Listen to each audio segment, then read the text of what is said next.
Next up, we have our first panel discussion on prevailing from the impact of COVID-19, a public health approach. It is indeed an honor for me to introduce our renowned contributors. Let's start with our eminent moderator, Saad Al-Asiri, Corporate Medical Director, Dr. Sulaiman Alhabib Medical Group, Dr. Fadi Mirza, Director of Department of Obstetrics and Maternal Fetal Medicine, Latifa Hospital, Dr. Abdulmajeed Al-Showair, Vice President of Community Health Excellence, Riyadh First Health Cluster, Dr. Noara Alhusseini, Director of Master of Public Health Program, Assistant Professor, Biostatistics, Epidemiology and Public Health Department, College of Medicine, Alfaisal University, Saudi Arabia, Professor Samar Ahmed Amer, Scientific Consultant, Public Health Agency, Ministry of Health, Saudi Arabia, Mr. Saad Al-Hamami, Infection Control Coordinator, King Faisal Specialist Hospital and Research Center. Over to you, Mr. Saad Al-Asiri, to moderate the session. Thank you so much, ladies and gentlemen. Good morning, and thank you so much for the organizing committee to arrange such big event. And thank you for all the participants, speakers, and panelists to be today in this event and to discuss an important topics about telehealth, because actually this is the future of healthcare industry, and to move the healthcare in different direction, which is actually by implementing the technology. And this first panel discussion, which is about very important event, happened affecting the whole planet, affecting the whole countries, affecting every person and every home, which is about COVID-19. And it was actually international disaster by all means. And it was actually one of the biggest events in the history affecting the healthcare sectors.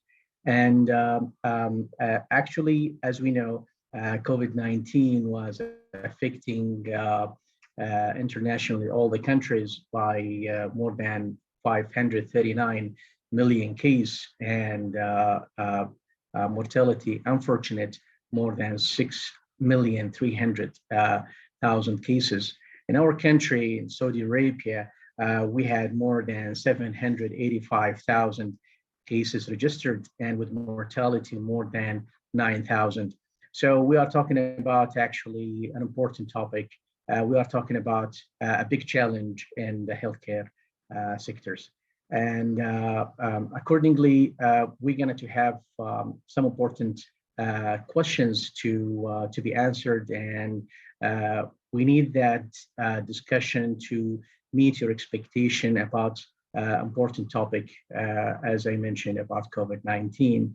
And if you allow me, I'm going to start with the first question with Prof. Samar. And I think it is a very important question to start with. Why we are here today in this panel discussion, why it is the right time to discuss about prevailing from the impact of COVID-19. Thank you, Dr. And thank you for the attendance for the organization. And I want to thank all who here to us. It's very important topic, as you saw, that COVID-19 pandemic is affect more than 535 million globally and more than 6 million mortality. Even after 60% of the global population now are vaccinated, there are still more than 1 billion unvaccinated people all over the world. These people, this vaccination, increased prevalence of vaccination leads to decrease, manifest reduction in the number of cases and the number of the mortality. But the virus is still mutate, and its pathophysiology and the progress can't be predicted. This vaccination and the manifest decrease in number leads to, in many countries, including ours, leads to all the restriction measurements are take off, and the life returns to its regular life, looks like before. This leads to increased number of COVID-19 cases in certain countries. 70 countries increased number of COVID-19 cases. In Africa, there is increased number of mortality even nowadays. So this leads to the World Health Organization. Its head make the World Health Embassy 1 month ago, and the world asked all the representatives of all its members to be in person to warn about two things. The first is COVID is not over. So we should take all the preventive measurement and take care of the vaccine and restrict adherent to the preventive measurement. The second, he warned that COVID-19 is not the only pandemic, and he expected that the world will face a lot of pandemics and epidemic situations and outbreaks, as we see the monkeypox, hepatitis unknown cause, Ebola, all of this in addition to the changes in the war and the climate condition. So this leads to our major recommendations now and it's recommend the outstanding contribution to improving the global health as the COVID-19 affect social, economic and psychological and physical and the mental health status and affect all policies, all government. So it's our time now as we affected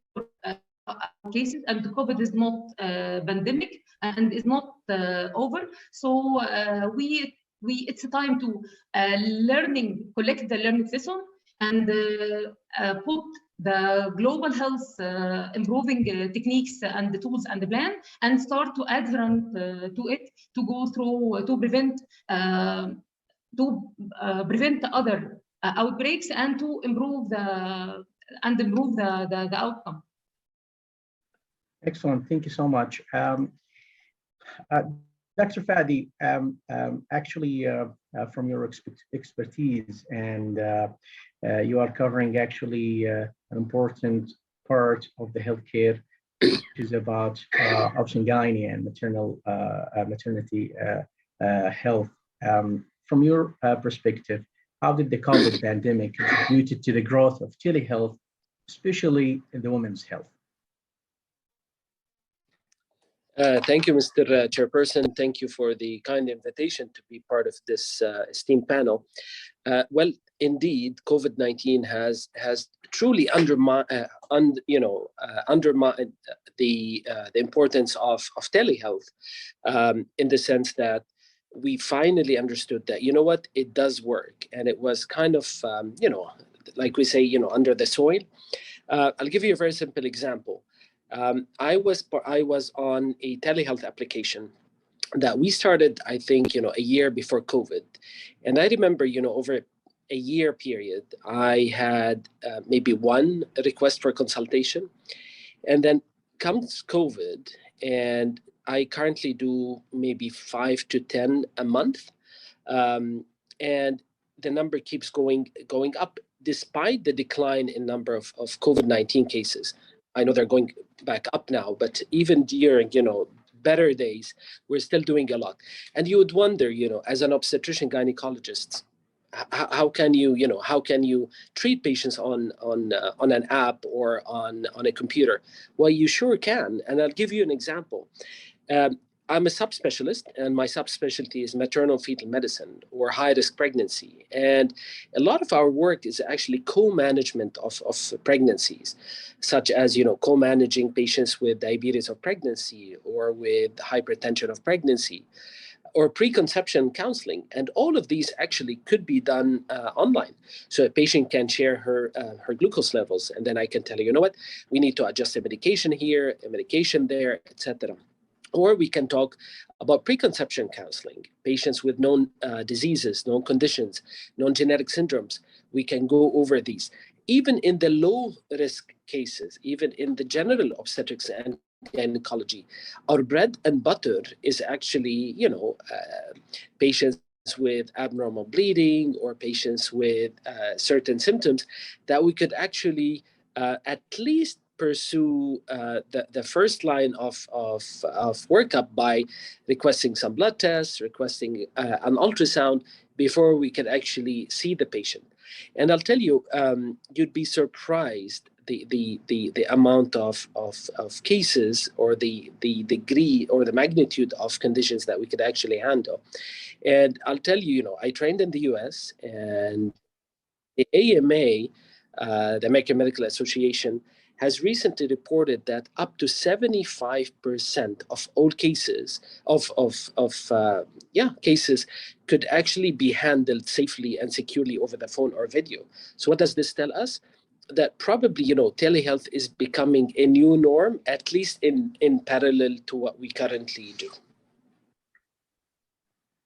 Very interesting. Actually, your perspective is proving the impact of COVID-19 was accelerating the intervention of telehealth and can manage the cases, actually, let's say the majority of the cases as we are managing in the hospital, according from Absolutely. your perspective, right?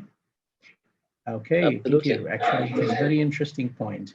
I'm moving now forward to Dr. Noora with important question. Actually, many people, they are asking that question, and we felt it and we saw it, but we need your perspective to talk about the major changes in the lifestyle during pandemic, and also how can we improve the future of pandemics. Thank you so much, Dr. Saad. Assalamu alaikum, everyone. Good morning. So this is a very important topic, especially during COVID-19 and specifically during the lockdown. When we talk about lifestyle factors, we're basically including four main domains, which is diet, physical activity, smoking, and alcohol intake. So when it comes to diet, we did a study actually at Alfaisal University to assess the quality and quantity of diet during lockdown period. We all know that we were in lockdown, everybody decided to become their own chef, everybody was cooking, right? But when in terms of the quality of food, it wasn't as good, even the quantity of food. So we noticed weight gain, a lot of people gained a lot of weight. Regarding physical activity, because we were locked down, the gyms were closed, everybody, like with social distancing, people were not happy about wearing, even when the gymnasiums open, we're not happy about exercising, using masks and so on. So this definitely impacted physical activity negatively. Regarding smoking and alcohol, we noticed as well the smoking increased. In the study, there were no significant differences in alcohol intake regarding the cultural, aspects in our country. But those four domains are very important. How do we prevent them in future pandemics? I think the first line of prevention would be increasing awareness. We learned from our lessons, so how can we improve that? We use a lot of applications nowadays for food delivery, right? So why not increase access to healthy options instead of fast food chains and so on? This will enhance or encourage access to healthy food alternatives and hence improve the quality of the diet. Regarding physical activity, I would say nowadays the Ministry of Sports in Saudi Arabia, it was an initiative and now it is a ministry. So this is really great under Vision 2030. Our government is doing its best to integrate care so that the Ministry of Health, Ministry of Sports are advocating for promoting health and encouraging fitness. So those initiatives are really important. Integrating and involving a lot of stakeholders from different governmental entities will actually have an impact in future pandemics. So we start with awareness and then we encourage initiatives. Nowadays, we see there are a lot of marathons. People are running outside for a specific cause. So this is major changes, and I think we are going towards the right direction. Thank you. Excellent. Dr. Noora, from what you are saying, you are actually summarizing that the COVID-19 was giving a very negative impact on the lifestyle for all sectors, all levels of the society, different ages, right? To some extent, yes. We cannot generalize, of course, because what we did was a cross-sectional study and we cannot generalize to certain populations. However, for those youngsters, I would say in the 20s, they shifted towards unhealthy dietary habits. However, on the contrary, people of an older age were more aware of their diet, where we noticed an improvement in the quality and quantity of diet. So again, there are many factors that play a role, of course, but in general, yes, I would say that. And um, I'm thinking about this point while we are talking about the lifestyles changed, negative impact on the people. Do you think that also related to negative impacts from psychological perspective because of the isolation and home isolation at that time? Absolutely. Like people, when they're used to a specific or certain routine and then you change it, not going out, you're locked in the house, you're not able to do this or that. Not only that, a lot of people were afraid. They didn't want to attract the disease. Where we reached to a point where we have to sanitize everything, even the groceries, especially during lockdown. And this increased anxiety and depression scores on many people. So this impacted us, as Prof. Samar was saying, from an economical perspective, sociological perspective, and even social isolation plays a major role. When you don't go out there and see a lot of your group, your family, your people, this definitely impacts the health of 100% agree with well-being. you. Yeah, Yes. you're right. Mhm. Thank you so much. I'm moving forward to our next panelist, Dr. Saud, Mr. Saud Al-Hammami, and we need to hear from you, from your perspective, and especially you are specialized about the infection control. How did the COVID-19 pandemic affect the social determinants of health tertiary care hospital patients? Good morning, everyone. Thank you, Dr. Saad. It's my pleasure to be with you today. Being working in tertiary care hospital, it's one of the challenges that we faced to some certain patients. So before I answer this question, I will highlight some facts in this regard.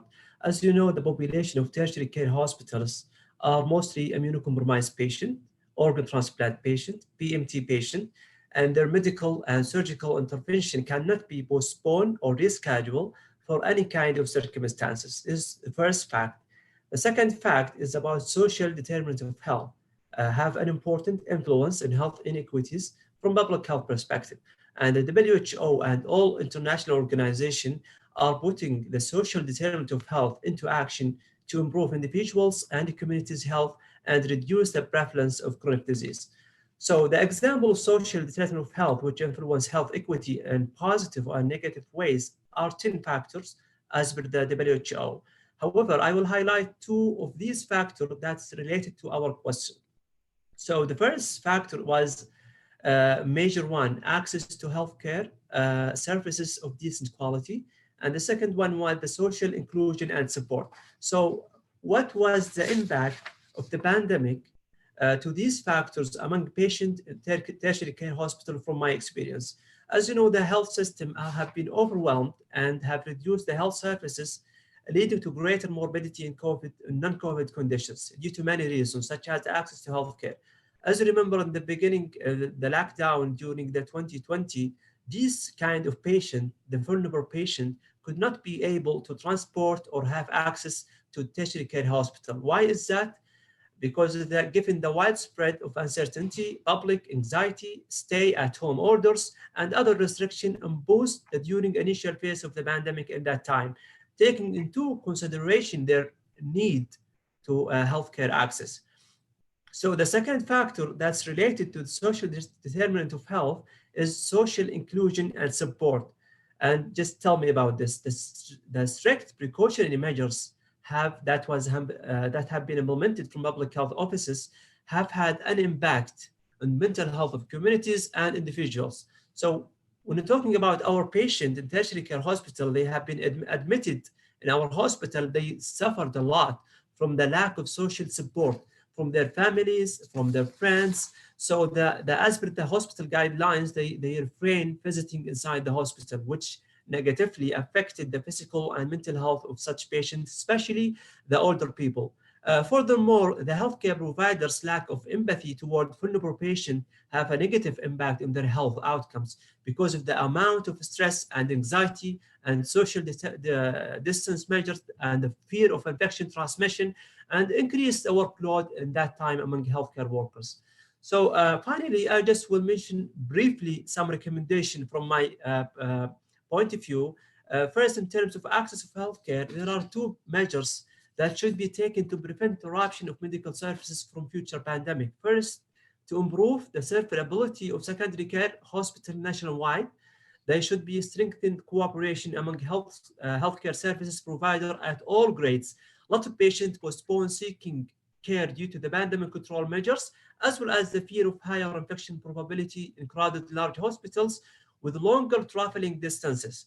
If the nearby primary or secondary hospital could provide reliable healthcare services, these fears would be eliminated while complying with restrictions placed by control measures. Second, to establish a quick pandemic response mechanism in hospitals.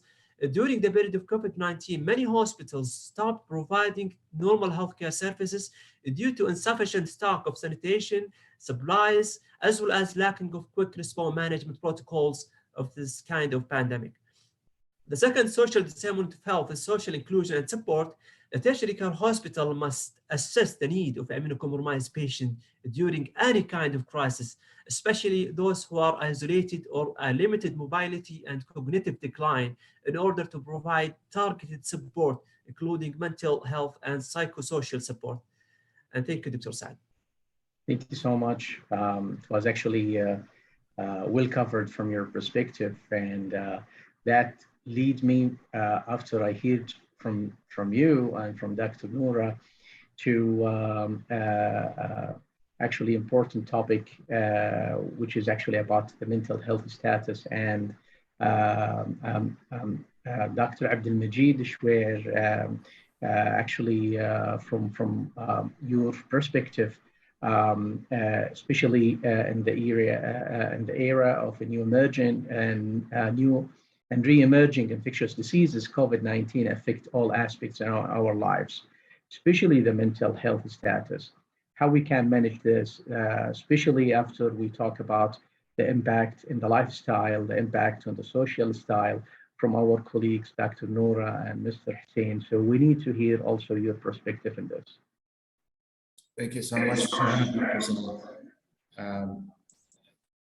The situation that was being happened during the COVID-19, as we know that my colleagues, they mentioned related to the incidents that has been happening in all the aspects.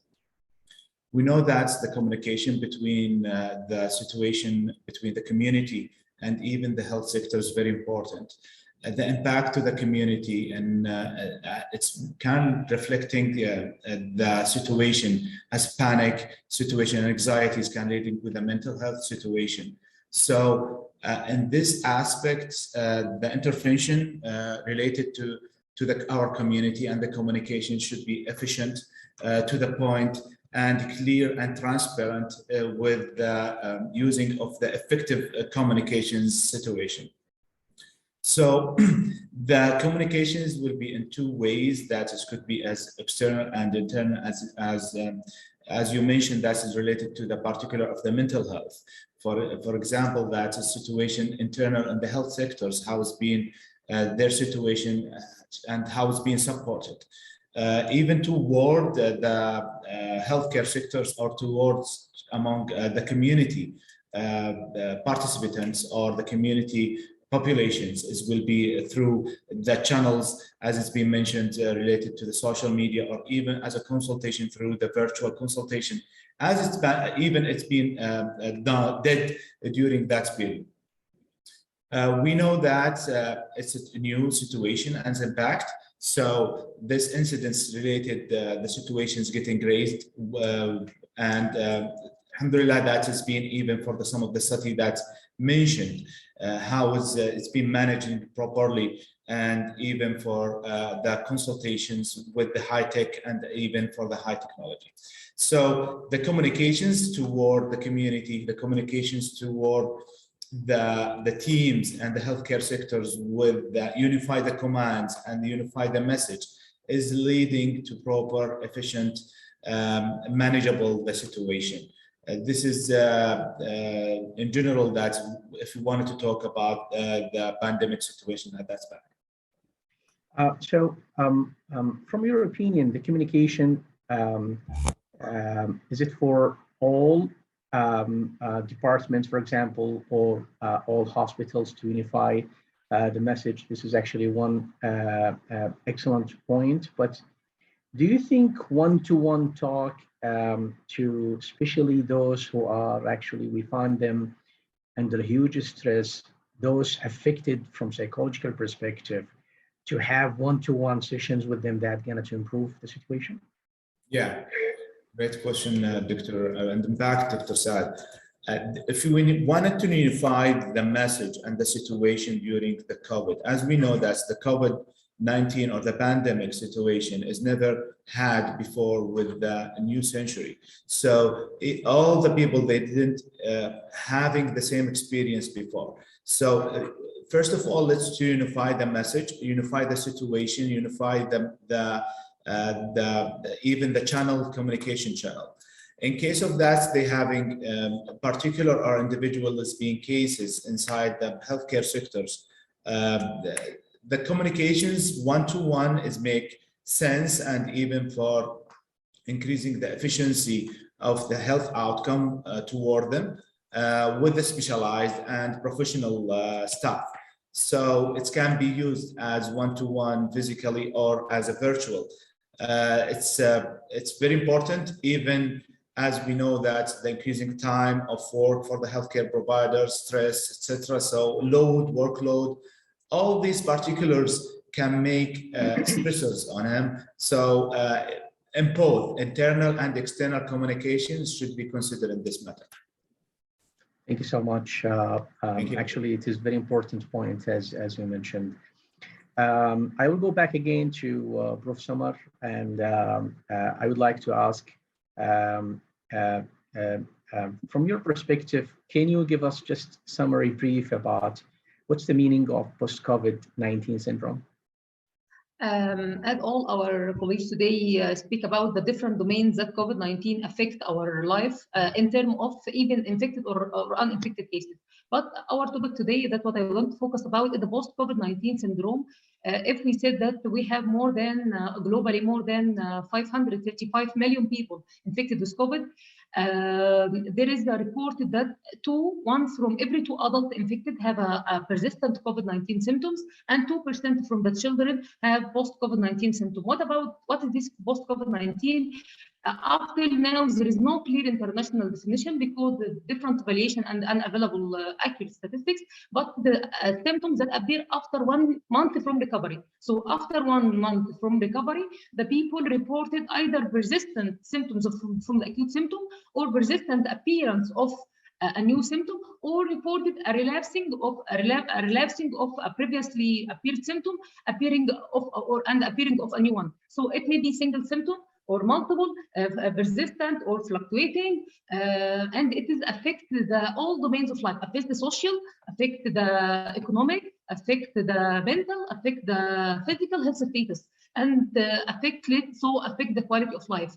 People reported it's a group of more than 75 symptoms. 79 symptoms, fatigue, affect all body systems, central nervous system, affect the gastrointestinal symptoms, affect the mental, neurological, menstrual, endocrinal, gynecological symptoms. So more than 75 symptoms without specific cause. It's due to dysfunctional of the autoimmune system. And these symptoms maybe appear after 1 month from the acute infection and persist and appear fluctuating and appear and go on within up to 9 months. Unfortunately, even among the asymptomatic cases, if who is people who got infected asymptomatic, he may report symptoms that may be resistant 6 months, 9 months, up to 9 months, and it greatly affects the quality of life. Unfortunately, and the diagnosed by exclusion. And here in Saudi Arabia, the telehealth and the virtual services, our national project was a great revolution in the providing. He is a proactive, as people suffer from symptoms, and he don't know that it is related to the COVID. So we are proactively trying to catch them. We are calling these cases virtually, and have an online assessment tool in our MOH website. People can assess themselves from the chronic fatigability syndrome, mental well-being, depression and anxiety, respiratory, and the red flag symptoms. And if he self-assessed himself, or calling 937 call center and find the symptom. There is nowadays there is the post-COVID clinic in the whole of the kingdom, and it's honorable to say that only 3 or 4 countries that has a national project like us. And it is only 3 guidelines are available. Our Saudi one is the one of them. That as we told, that is diagnosed by exclusion for other causes. So we have an approach is safety first and conservative diagnostic test. But what we want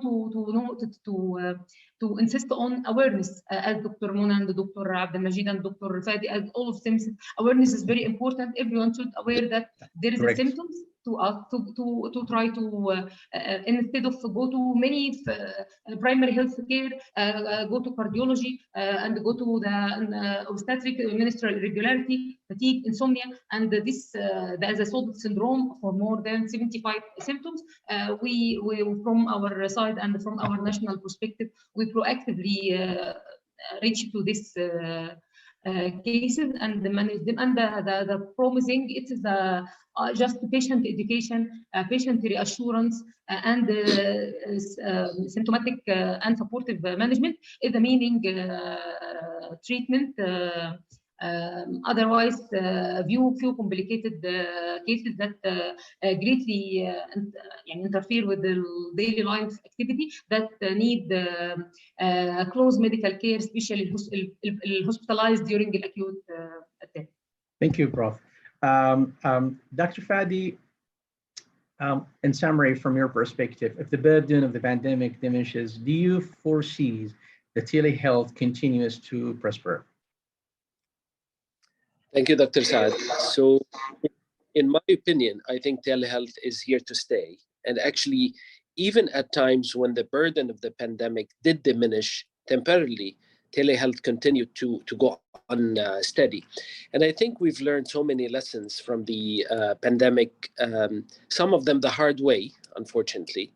And I invite you just to look at other industries around us. You could see that leading companies, worldwide companies, have downgraded their office space. Their team members started working from home. They started treating lessly. In fact, you get you get a request for a meeting with someone, and next, after you confirm, you get an invite for a Zoom call, for example. So the world has changed around us, and so did telehealth. Now back to our industry, I think. For example, for our scientific congresses, they continue to be in part virtual or hybrid. And I think this trend will continue. We're not going to go back, to traveling every month or two to attend a conference. No, we're going to do more and more webinars. We're going to do more and more hybrid meetings. Telehealth initiatives actually in many industries, in many authorities, including, the healthcare authority I belong to, there's a push actually for more and more initiatives. And they're asking us, just give us a scope, give us an idea of how can we push this telehealth, not the other way around. So this is just another sign that no, we want telehealth to work. And I'll tell you, for me, I started to do as a patient, I started to do some telehealth just to fill my prescriptions, for example. You know, I set up an appointment with my GP. Doc, I feel good. I need to renew my prescriptions. And then this went to the next level. I'm not feeling great. Doc, I need to schedule a consult. So from our personal experience as patients, from our personal experience as physicians, looking around us, I think telehealth is here to stay. 100%, I agree with you. And this is, for example, today our summit is by telehealth, so by telemedicine technology. So yes, it is there to continue. Dr. Noora, in summary, from your perspective, how can you manage between effectiveness and privacy in contact tracing? Thank you, Dr. Saad. So contact tracing in a nutshell is basically identifying the cases of COVID-19 and notifying others about it in the area. So it would be alerting us if there is a positive case in the area. But how can we manage that is that people do not like invasion of privacy. So how can we manage between effectiveness and actual contact tracing that is effective, but that can limit the number of COVID-19 cases? So a lot of governments actually enforce this policy. For instance, in Saudi Arabia, we had to use tawakkalna to go in and out. And even if you tested positive, it will be automatically generated within the application. Other countries were more, I would say, not happy about this. They had their own applications, but the population was resistant. They did not want that. So how to manage? I think this is a very hard question. No matter what we did, it will be a challenge because privacy is important to many people. If I'm sitting at my home, nobody wants every in and out, what's the status, and technology can be hacked at any time. So I would say we still need a lot of improvements in the technology field, how to manage that within integrating it in the healthcare services is a very, very important aspect. And in future pandemics, I think contact tracing would be available. However, with the protection and protection of the identities of those people or users of those applications. Mm-hmm. There is in China, they enforced it. In UK, it was not enforced. For instance, in Singapore, China, Singapore, Saudi Arabia were examples of countries that enforce contact tracing. But on the other hand, France, UK, United States, they did not enforce it. And regardless of the size, when you count the incidence or prevalence rate, the numbers were higher, or the spread was higher across those who did not enforce it. So this can tell us something about the future for future pandemics. So is it essential? It is essential, of course, but how can we make it effective? I think more investment should be addressed in protecting the privacy of people without my information being disseminated around the neighborhood or people knowing, wallahi, this house has a case of COVID-19 and so on. So yeah. Thank you. Thank you so much. Very important point you mentioned about the privacy. Mr. Saud, in very short time, because I don't have a lot of time remaining for our session, but we have to talk about how did the COVID-19 pandemic affect the quality of care in tertiary care hospitals, please? Thank you, Dr. Saad. Being working in tertiary care hospital as infectious coordinator, we are doing the surveillance on daily basis. So yes, it's very risky patient to acquire COVID-19. But on the other hand, type of medication error, type of infection can also impact the health of this kind of population. So as you all know, the tertiary care patient, they have a lot of risk factors. The main risk factors such as central lines, drains, tubes, especially those post-surgeries. So the compliance to the care bundles is very essential to maintain the patient's safety. In 2020, during the surge of COVID-19, the hospital reported a high number of bloodstream infection, falls with injury, medication error among these kind of patients at the time of COVID-19 surge. After the team conducted root cause analysis for all events, the main finding that from all stakeholders were included but not limited to the short of staff, those staff who got positive or exposed, and also the shortage of supply. The most supplies that impact the quality of care, like the PPEs, the medical masks, the gloves, the face shield, the oxygen therapy equipment, the ventilators, all of these supplies increase the amount of stress and anxiety between the healthcare workers. And the amount of stress and anxiety between them, it's increased negatively, affected negatively the standard of care. So I did a cross-sectional study in my hospitals to measure the prevalence of the mental health illnesses among oncology nurses. And the result of 249 participants were as follows: 45% of the participants have moderate stress, 47.8% of the participants has severe anxiety, and 51% have moderate depression, taking into consideration that many literature reviews pointed out the association between the mental health illnesses and the quality of care. So my point is, the mental health programs should be implemented effectively in all organizations, especially in tertiary care hospital, because type of patient, they are immunocompromised, they are very sick, and they need the daily care to be in place. So I don't want to go further for recommendation because of this sake of time, but all of these points, all of these programs should be in line with the WHO recommendation. And thank you so much. Appreciate it. Thank you so much. Dr. Abdulmajeed, very important question at the last question in this session. What are the learned lessons from COVID-19? Thank you so much, Dr. Saad. The learning sessions or the learning topics, materials that we should to know it. We know that in the healthcare sectors, that's how it's been the lifelong learning. It should be continuing, even if we have a mistakes, or we should to have as a feedback. So in any aspects that with what's happened during the last 2 years during the COVID, it should be learned and analyzed. As we know, in any disaster cycle, there is a part, we call it as a recovery and the mitigation. It's becoming in the end of any disaster. So in this part, we should to analyzing and recover the situation. We have the lesson learned that in the beginning of the cycle of the disaster, we have the preparedness or the preparation part or phase. We prepare what we learned and we prepare what we did. The most important things that we should to consider about it, how we can the efficient communications. The communication is very important in any aspects, pandemics or disaster catastrophe.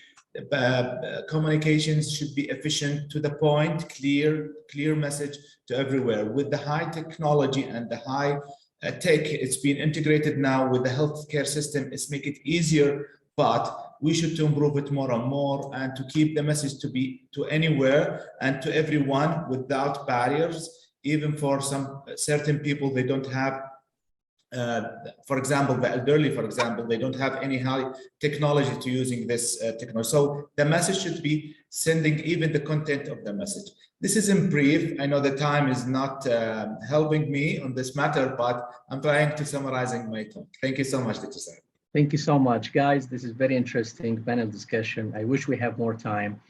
Let me just summarize some of the important take-home messages at the end of this panel discussion. I think COVID-19 was accelerating the telehealth impact in the healthcare industry and changing the whole concept about how we deal with our patients. I think telehealth is going to stay, not to leave. Actually, in the opposite, it's going to expand to improve the healthcare sector and to change its shape. Also, we learned from this discussion, we can manage big number of cases by telehealth technology as we are or we were doing by treating them physically in the hospital. Also, telehealth is a facilitating tool to improve the quality of patient care 24/7. Another important point, which is to improve the access to health food and promoting the fitness to prevent the negative impact of pandemic. Also, one of the things I learned from this session, to have a specialized clinic, telehealth clinic, to deal with post-pandemic syndrome like post-COVID syndrome, and this telehealth clinic with multi-subspecialties to deal with such syndromes after the impact. And the last thing, which is not the least, which is good communication as mass communication with the healthcare sectors or with the public, also one-to-one communication going to improve actually and to minimize the impact of the pandemic. At the end, thank you so much for all of you as guest speakers, panelists. Thank you so much for your informative discussion. And I wish you a good day and to continue with the summit. All yours, guys. Thank you. Thank you very much to our eminent panel members, Dr. Fadi, Dr. Abdulmajeed, Dr. Noara, Professor Samar, Mr. Saud, and our panel moderator, Mr. Saad Al-Asiri, for the interactive and extremely insightful panel discussion around prevailing from the impact of COVID-19, a public health approach. Thank you once again for giving us your precious time for the summit. It was definitely a very informative panel discussion. I hope all of you have a lovely day ahead. Thank you.